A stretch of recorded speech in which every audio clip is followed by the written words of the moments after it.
noite, boa tarde, bom dia. Tudo bem com vocês? Eu falei para o YouTube. Eu sou o Rodrigo Marucho, um prazerzaço estar aqui com vocês. Eu estou muito honrado de estar aqui. Eu acompanho o Epicentro há mais de década. E eu tinha esse sonho de um dia esse cara me chamar para vir falar. E acontece que antes disso, ele chamou um outro grande amigo meu, um amigaço meu que me inspirou muito nesse universo de palestrante, que infelizmente, o Manolo Quesada, infelizmente nos deixou na pandemia, mas ele já pisou nesse palco. Então eu queria começar com um aplauso, uma homenagem ao Manolo, se vocês puderem. Um grande cara, Manolão. Ele já esteve aqui, já inspirou muita gente e deixou um legado, para a gente lembrar dele sempre. E eu estou fazendo um negócio meio diferente. Eu faço há quase 20 anos palestras, trabalho com treinamento. Minha paixão, meu propósito é passar conhecimento bom para frente. E eu sempre pensei que era isso, até que um dia que eu descobri que eu amo aprender. E aí eu amo a sensação de quando eu estou aprendendo uma coisa nova. E aí não era passar conteúdo para frente, era provocar nas pessoas. Eu descobri que o propósito, na verdade, é provocar nas pessoas essa mesma sensação gostosa de que está aprendendo algo novo. Sabe quando você fala um negócio e a pessoa faz, nossa, aquela carinha? É isso que eu gosto, e é para isso que eu vim. E eu gostaria muito de marcar esse momento, que é quase 20 anos fazendo isso, e eu nem que trouxe slide, para poder contar algumas coisas, alguns perrengues chique, para talvez seja útil de alguma forma, sem nenhuma pretensão de ensinar vocês a serem incríveis. Zero, ninguém aqui é herói. A grande questão é que, de repente, a história pode ser interessante. Esses quase 20 anos atrás, eu trabalhava na Netshoes. Alguém conhece a Netshoes? Naquela época, eu era diretor de operações da Netshoes, tinha quase 400 pessoas na minha estrutura, trabalhava que nem um doido, 16 horas por dia, amava aquele troço, mas estava faltando um trocinho, faltava um negocinho. Era todo dia muito corrido, muito gostoso, mas faltava um negocinho. E aí eu me liguei que ensinar ou provocar nos outros aquela sensação seria uma coisa muito incrível. E aí eu percebi que existia uma profissão que era palestrante e eu falei, quero esse troço para mim. Sou meio cara de pau, então já tinha um pouco do pré-requisito, eu falei, acho que eu vou tentar esse negócio. E aí eu comecei a pesquisar, fiz curso de oratória, fui entendendo como é que era esse processo. E logo percebi que ser palestrante é fazer isso aqui, não é estudar, é vir falar. Não é treino, você tem que fazer. E aí eu não tinha treino, eu tinha teoria. E eu precisava que alguém fosse maluco o suficiente de me dar um palco para eu poder mostrar meu trabalho. Então, naquela época, como eu trabalhava muito com comércio eletrônico, e era onde estava a minha expertise principal, eu montei uma palestra na cara dura, que chamava 8 maneiras de construir um e-commerce de sucesso. Por que 8? Porque foi o que deu. Eu fui juntando, deu 8 no final, falei, é nóis, vamos com 8. E aí eu montei essa palestrinha, estava bonitinha, redondinha, fiz o PowerPoint, bonitinho como manda o figurino, botei debaixo do braço e saí batendo na porta de um monte de gente para perguntar se alguém queria essa palestra. E é óbvio, ninguém sabia quem eu era, tinha talvez uma Netshoes nascendo, ficando famosa na época, que dava um pouco de moral, mas eu não consegui ir muito longe. Ninguém abriu o palco para eu falar. E eu falava, eu vou de graça, eu só podia estar roubando, podia estar matando, eu só quero um microfone para ser feliz, para chamar de meu. E não deixavam. Até que uma moça, que era um pouquinho mais doidinha que todo mundo, falou, cara, eu tenho um negócio que chama Bate-Papo sobre E-Commerce, que é um evento, antes desses grandes eventos de mercado, que é um evento que, basicamente, o que eu faço aqui? Eu recebo palestrantes e eu tento fomentar o comércio eletrônico no Brasil. A gente está falando de 2007, isso. E ela falou assim, eu quero fazer com que as pessoas venham aqui, reúna varejistas, empreendedores, potenciais caras que possam ouvir uma palestra, algum ensinamento de quem já está fazendo e se inspirem. Então, eu preciso só que eu topo a sua palestra, só que eu preciso só que você tenha que aguardar, porque esse evento acontece a cada 2 meses. E nesse mês já tem um palestrante. Só que vamos fazer o seguinte, esse palestrante já vai estar aqui, vem nesse dia, deixa o palestrante fazer a palestra dele. Aí, quando acabar a palestra dele, o combinado foi, pega o microfone, eu te dou uns 2 minutinhos, e você faz uma sua propaganda ali, seu comercial, e chama a galera para o próximo evento para ver você. Falei, beleza, vai ser a primeira vez que eu vou pegar o microfone na mão, oficialmente, e vou falar com a galera. E falei, tá bom, fechou. Só que, como eu trabalhava quase 16 horas por dia, eu tive que dar um jeito de fugir, e eu cheguei já na metade do evento, o evento já estava rolando, quando eu consegui escapar. E eu cheguei lá, e eu entrei para não atrapalhar, eu cheguei na entrada assim, já tinha a porta, e onde eu fiquei sentado. Então eu fiquei sentado ali para não causar, não cheguei passando na frente, eu fiquei bem no fundão lá, do ladinho da porta. E o palestrante da noite já estava lá fazendo a palestra dele brilhantemente, porque eu era fã do cara, eu já sempre fui. Eu seguia ele, já sabia, e eu falei, cara, que legal, ainda vou assistir de lambuja um pedaço da palestra dele. E o cara estava lá, detonando, mandando ver, fazendo a palestra dele bacana, e eu ali assistindo e falando que legal. E, de repente, ele entrou numa conversa, num caminho que foi interessante. Vocês lembram o título da minha palestra? 8 maneiras de fazer um e-commerce de sucesso. E aí o palestrante, em algum momento assim, ele puxa um assunto assim. Pessoal, vou falar uma coisa bem papo reto aqui para vocês, bem sincerão. Não tem esse bagulho de 10 dicas para emagrecer. Vocês estão entendendo já, né? 5 maneiras de sei que lá o que ficar sucesso. 8 não sei o quê. E aí, cara, eu falei, meu Deus. Ele entrou num terreno muito complicado. Imagina você, eu nunca tinha feito esse troço. Eu comecei a sentir algumas sensações esquisitas dentro de mim, que eu acho que é pânico. E o cara foi falando a teoria dele, destruindo, e ele tem razão. E o pior é que ele tem razão. Só, naquele contexto que ele estava colocando. Só que não era isso, eu só tinha feito 8 coisas que deu 8. Mas até explicar. E o cara foi falando, só que em algum momento ele falou assim, inclusive, ele estava inspirado, né? E falou, inclusive, vai vir um rapaz para falar no próximo evento, não vai? Aí me expôs, eu falei, ferrou. E aí ele falou assim, vai vir falar um negócio aí, como é que é? E a menina que me convidou, né? Tipo assim, meio constrangida, assim, ele vem.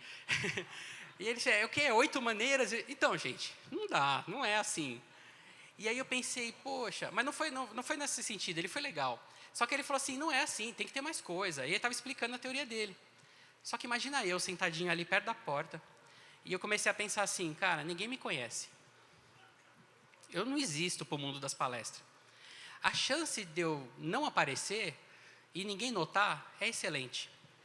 Eu olhei para aquela porta e falei, vou fugir. Não faz sentido? Quem não fugiria? Eu falei, o que eu vou fazer na hora que eu subir no palco e falar da minha palestra? Eu não tenho o que falar. O cara não vou querer ver. E aí eu comecei a me sentir mal, comecei a ter um mal-estar, comecei a sentir um piriri, comecei a sentir uma eminência ali, a natureza começou a me chamar de uma forma estranha. E eu comecei a perceber que o negócio estava pegando. Eu falei, caramba, eu não estou bem. E eu olhava para aquela porta e eu suava gelado, eu olhava para aquela porta e falava, vou embora. Só que aí, quando eu já estava no ápice desse desespero, que eu estava quase saindo, porque vem aquela voz, né? Cara, ninguém sabe, ninguém vai ver, só vai, você não precisa passar por isso, não sei o quê, você não merece, blá, blá. E aí eu falava, cara, não é possível.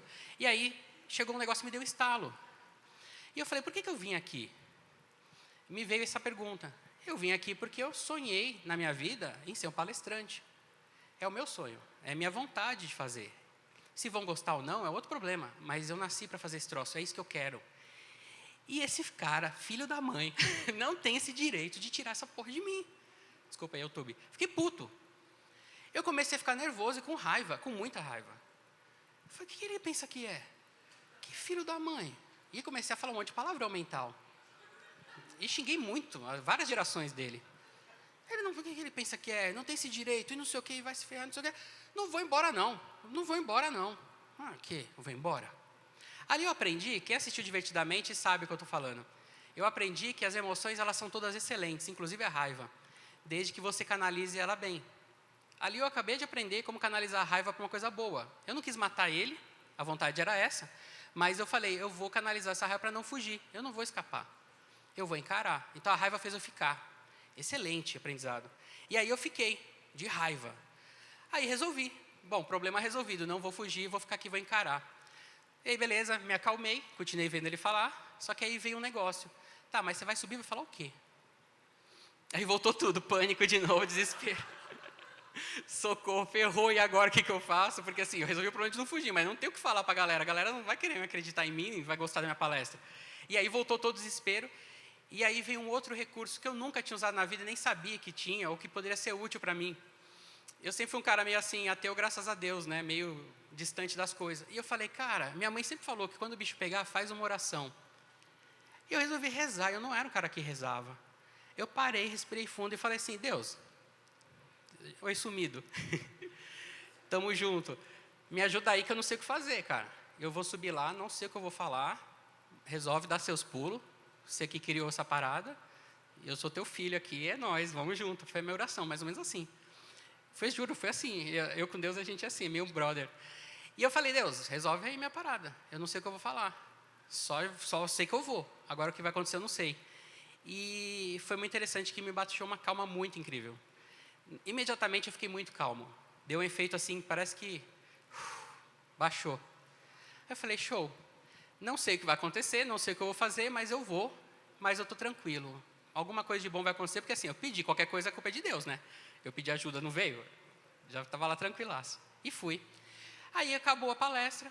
Imediatamente, quando ele encerrou, a moça agradeceu. E quando ela foi me chamar, a galera não tinha nenhum interesse, já foi levantando e saindo fora. E eu corri para o palco de onde eu estava, peguei o microfone dela num ato contínuo, sem pensar, e falei, pessoal, por favor, se vocês puderem voltar e sentar, eu juro que vai ser bem rapidinho, eu só tenho um recadinho para vocês. E sabe o que aconteceu? A galera voltou e sentou. E eu falei, uau, isso aqui é muito poderoso. O palco tem um poder absurdo sobre as pessoas. E eu acabei de conhecer. Eu não falei para vocês baterem palma, que no começo todo mundo bateu? O palco tem muito poder, para o bem ou para o mal. E aí foi o primeiro aprendizado que eu tive. Tem que ter muita responsabilidade para falar para as pessoas, porque você não sabe o que vai acontecer. Você pode usar muito para o mal. Porque as pessoas fazem. E aí elas pararam e sentaram. E eu falei, show. Elas não fugiram. E o que eu falo agora? Aí me veio, a primeira coisa foi, cara, antes de mais nada, eu quero agradecer. E eu falei de coração, porque era real. É real. Eu falei, eu quero agradecer a honra de dividir o palco com esse cara, que eu sou fã. Eu sempre acompanhei o cara, sempre vi as coisas que ele fala, e sempre gostei. Então, para mim, já de cara, para quem está começando, é demais poder compartilhar esse mesmo espaço físico que esse cara que acabou de dar essa palestra brilhante. Eu amei. Então, eu fiz um agradecimento sincero, primeiro para começar. E a galera ficou ali ouvindo. E aí eu peguei, aí veio do nada, né? Do nada veio uma piada. Só que eu também fiquei chateado porque você entregou o final da minha palestra. Eu não sei de onde eu tirei isso. Mas eu falei assim, eu ia no final da minha palestra falar que não existe essa coisa de 8 maneiras. Não existe esse troço. É lógico que não existe. Claro que não. Todo mundo sabe. E saiu isso de mim do nada. E eu falei assim, é óbvio, né? Mas, pô, gente, ele já estragou o final. O último slide eu vou ter que tirar, porque eu falava no final, não tem 8 maneiras, pode ter 20, depende do teu negócio. Pode ter 15, pode ter nenhuma, mas é o teu negócio. Só que venham mesmo assim, porque as 8 que eu pus ali vai valer a pena para vocês verem. E a galera amou. E aí, depois de 2 meses, estava lotado. E foi minha primeira palestra oficial, assim, falando com as pessoas. Não é muito legal? É muito legal.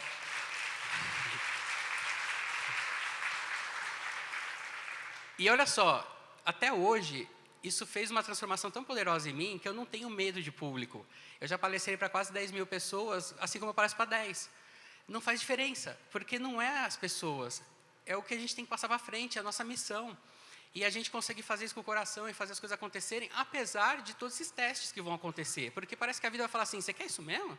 Então vamos ver se você está afim de pagar o preço. Você vai ter que encarar, irmão, e você vai ter que ir até o fim com isso. E eu acho que a gente está aqui, a gente é vencedor, porque a gente mais aceitou esse desafio do que desistiu.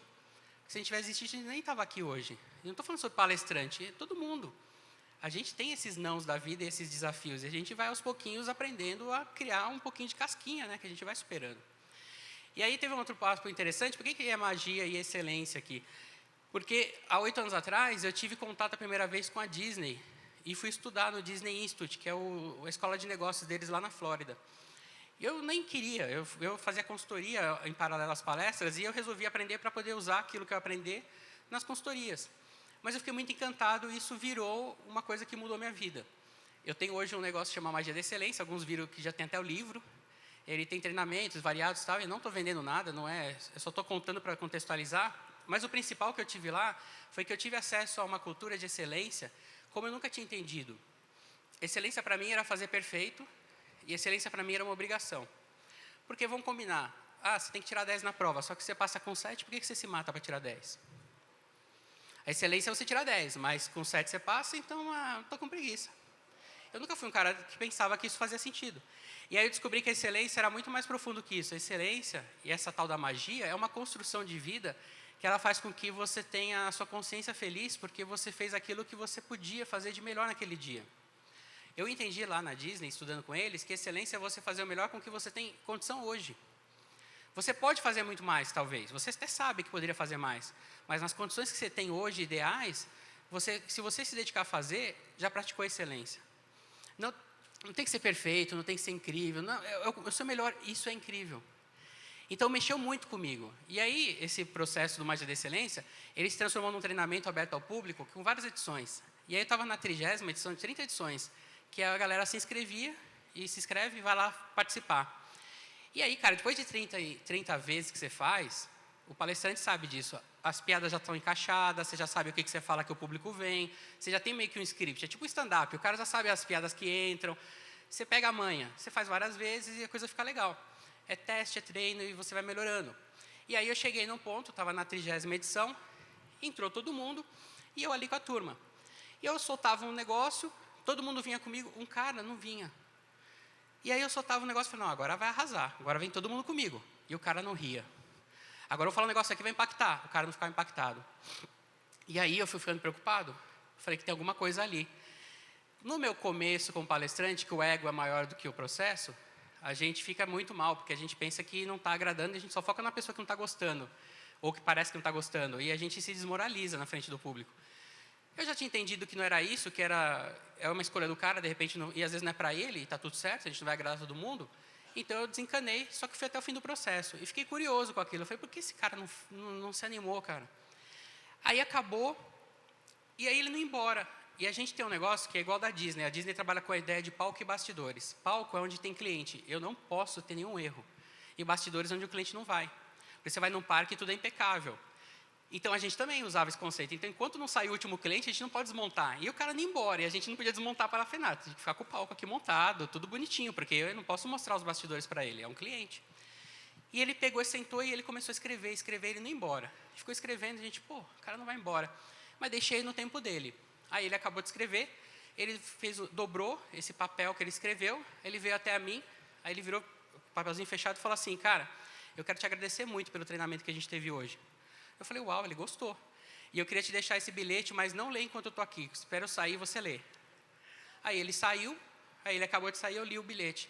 Mais ou menos estava escrito assim, eu tinha escolhido tirar minha vida hoje, mas eu resolvi, alguma coisa me falou, vai lá ver esse maluco careca falar. E ele resolveu ir. E ele ficou me ouvindo durante o dia todo e ele ficou inspirado, porque a gente não muda ninguém, a gente inspira, a gente pode até convidar, mas a escolha é dele. E ele escolheu não tirar a vida dele mais, porque ele ia fazer de novo os planos e ia recomeçar. Eu acabei de ler aquilo, eu parei, chamei toda a equipe e falei, galera, e li para eles. E falei, galera, é para isso que a gente faz o que a gente faz. A gente pode zerar agora, pode parar aqui. Uma vida foi salva pela magia. E ele cumpriu a missão. Então, eu queria só, para fechar essa conversa com vocês, e agradecendo já de antemão, muita honra de estar aqui falando com vocês. Não sei se foi útil ou não, mas eu estou muito feliz mesmo de entregar alguma coisa de mim para vocês. De pensar, né? Se não fosse lá naquele começo, aquele grande amigo que me desafiou na minha estrutura mais íntima, quando eu tinha escolhido fazer uma coisa diferente, que é se expor. E ele me provocou nos meus limites, assim, de pânico mesmo, de desespero, onde eu podia ter desistido e não vindo. Se eu tivesse desistido aquele dia lá, talvez essa alma aqui, de alguma forma, não tivesse se encaminhado. Claro que eu não sou Deus, e não sou eu que vou fazer isso com ele, podia ser por outra forma, mas é importante considerar que a escolha que a gente faz tem consequências lindíssimas lá na frente, anos depois. E eu não sei quantas outras pessoas se inspiraram com o meu trabalho até hoje, mas eu tenho a plena convicção que a minha cabecinha, quando eu estou pondo um travesseiro, ela está feliz e leve, porque eu estou cumprindo a minha missão. E o mínimo que a gente espera para cada um que está aqui me ouvindo é que a gente faça a mesma coisa, que a gente faça uma vida que vale a pena, que a gente não enterre os nossos talentos, que a gente viva plenamente, mesmo que tenha hater. Inclusive, se tiver hater, excelente, porque é um sinal que você está no caminho certo. Ninguém se incomoda, né, quando você não está incomodando, porque você está criando e crescendo. Então, que bom que a gente pode, de alguma forma, ter essa comunhão, esse evento que é fantástico para mudar a gente, em vários aspectos, principalmente para a gente pensar, o que eu tenho de muito bacana que eu estou com medo hoje de colocar para rodar? O que eu estou pensando aqui dentro de mim, que eu estou considerando julgamento, considerando o que estão achando, e eu estou tendo piriri, mas não estou fazendo. Cara, vai com medo mesmo, e faz a tua fé, e o resto com certeza acontece. E no final, de repente, vidas são salvas sem você nem saber. Então, eu espero que vocês tenham gostado, que tenha sido útil para vocês, de alguma forma. E eu quero agradecer de verdade, de novo lembrando o Manolão, nosso amigo que se foi, mas deixou o seu legado, tem muito importante lembrar. E eu quero agradecer muito esse amigo que lá atrás me fez tudo isso, né, que fez eu passar por esse processo de aprendizado e que hoje ele tem um evento que chama Epicentro, que chama Ricardo Jordão.